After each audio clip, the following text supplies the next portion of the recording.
Hi everyone, here is how to get your iPhone to announce the name of your person calling you. This is incredibly useful.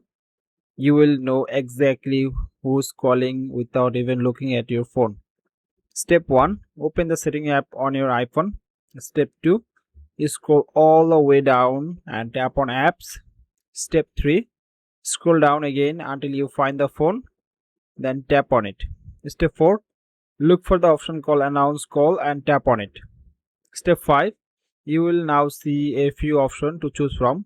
Always announce the caller name every single time you get a call. Headphones only. Only announce name when you are wearing headphones. Headphones and car. Announce name when you are using headphones or connected to your car.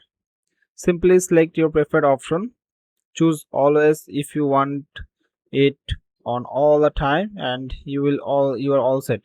From now on, every time you got a call, your iPhone will say the contact name out loud. That's all for today's video. Thanks for watching. Take care.